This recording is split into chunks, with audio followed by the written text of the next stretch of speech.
আসসালামু আলাইকুম। Monira blog kitchen থেকে আমি মনিরা বলছি। আজ আপনাদের তৈরি করে দেখাবো দুপুরে বেঁচে যাওয়া ভাত দিয়ে শীতের বিকেলে কিভাবে নাস্তা রেসিপি তৈরি করা যায়। চায়ের সঙ্গে খেতে অসাধারণ লাগে। আর বাচ্চারা যাদের ভাত খেতে চায় না তাদের ভাত খাওয়ানোর একটা গোপন টিপস। এভাবে যদি আপনারা পাকোড়া তৈরি করে দিতে পারেন, বাচ্চারাও ভাত খেয়ে ফেলতে পারবে। তো চলুন চলে যাই দেখতে কিভাবে তৈরি করেছি। এখানে আমি ভাত নিয়েছি 1 কাপের মতো।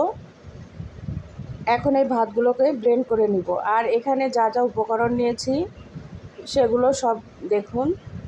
ধনিয়া পাতা, হলুদের গুঁড়া, মরিচের গুঁড়া, ধনিয়ার গুঁড়া, গরম মশলার গুঁড়া, লবণ, চিলি ফ্লেক্স, পেঁয়াজ, কাঁচামরিচ, আদা রসুন বাটা, ধনিয়া পাতা সবগুলো নিয়েছি আমি। আর নিয়েছি কালি জিরা। এখানে একটা ডিমও ব্যবহার করব, ডিমও দিয়েছি একটা। আদা রসুন বাটা আমি 1 টেবিল চামচ দিয়েছি, 2টা মিলে। এখন ব্লেন্ডার করা ভাতগুলো এর মধ্যে দিয়ে দিলাম। ভাতগুলো একদম মিহি করার দরকার নেই বা ফিনিশ করার দরকার নেই, একটু গোটা গোটা থাকলেও কোনো সমস্যা নেই। তো এখন সবগুলো উপকরণ হাতের সাহায্যে এভাবে মেখে নিতে হবে। এখানে চামচের সাহায্যে কিন্তু এটা মাখানো সম্ভব না। এভাবে হাত দিয়ে ডলে এভাবে মেখে নিতে হবে। পেঁয়াজও যেভাবে তৈরি করে ঠিক ওইভাবে মেখে নিতে হবে। এখানে এক্সট্রা কোনো পানি দেওয়ার প্রয়োজন নেই, যেহেতু ডিম ব্যবহার করেছি। এক্সট্রা করে পানি দেওয়ার প্রয়োজন নেই। আপনারা চাইলে এখানে চালের গুঁড়া দিতে পারেন, এতে করে বেশি মুচমুচে হবে। আমি এখানে ময়দা ব্যবহার করেছি 1/2 কাপ। আর কালি জিরাটা যখন আপনার দাঁতের নিচে পড়বে তখন কিন্তু অসাধারণ লাগবে খেতে। তো এখন এভাবে ভালো করে মেখে নিচ্ছি, দেখুন কিভাবে।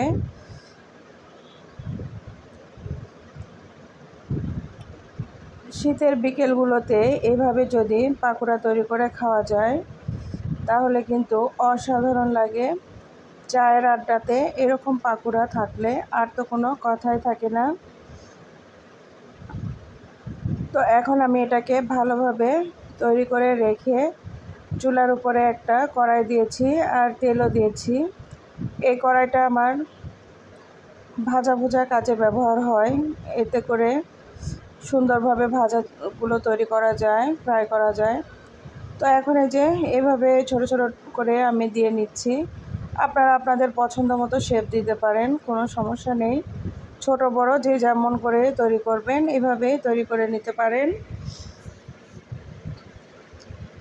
খুব হেলদি একটি নাস্তা রেসিপি এটা।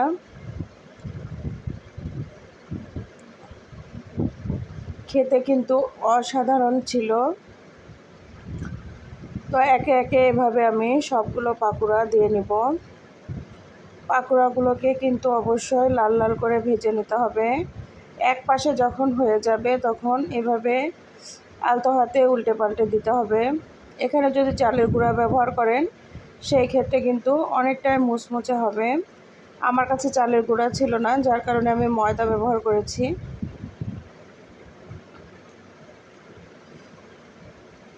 বাইরে থেকে টাকা দিয়ে এভাবে পাকোড়া কিনে খাওয়ার চাইতে বাসায় যদি খুব সহজ পদ্ধতিতে এভাবে তৈরি করে বাচ্চাদের দেওয়া যায়, এটা কিন্তু অনেক স্বাস্থ্যসম্মত। আর বাচ্চারাও অনেক খুশি হয়ে যাবে, বুঝতেই পারবে না যে এটা কী দিয়ে তৈরি করা।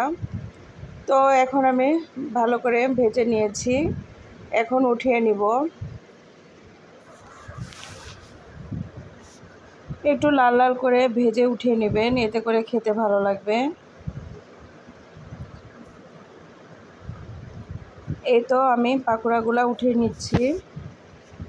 এখন বাদবাকি পাকোড়াগুলো আমি ভেজে নেব। আবারও একইভাবে এভাবে দিয়ে নিচ্ছি একটা একটা করে।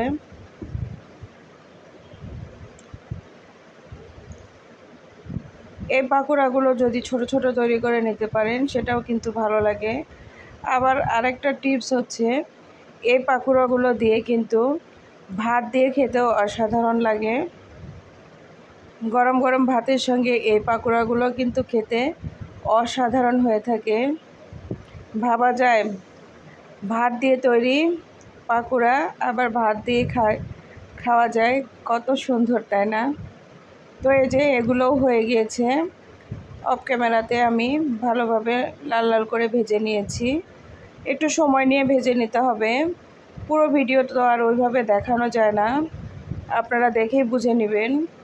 একটু সময় নিয়ে লো টু মিডিয়াম হিটে এটা ভেজে নিতে হবে। তো এখন আমি আপনাদের পরিবেশন করে দেখাবো। দেখুন মাশাআল্লাহ কত লোভনীয় হয়েছে। এই পাকোড়াগুলো অবশ্যই আপনারা ট্রাই করে দেখবেন। আর আমার এই সহজ রেসিপিটি কেমন হয়েছে অবশ্যই কমেন্ট করে জানাতে ভুলবেন না। ভালো থাকবেন, আজকে এখানেই শেষ করছি। আমার জন্য দোয়া করবেন, আমি যেন আরও সুন্দর সুন্দর ভিডিও আপনাদের মাঝে নিয়ে আসতে পারি। আল্লাহ হাফেজ, ধন্যবাদ।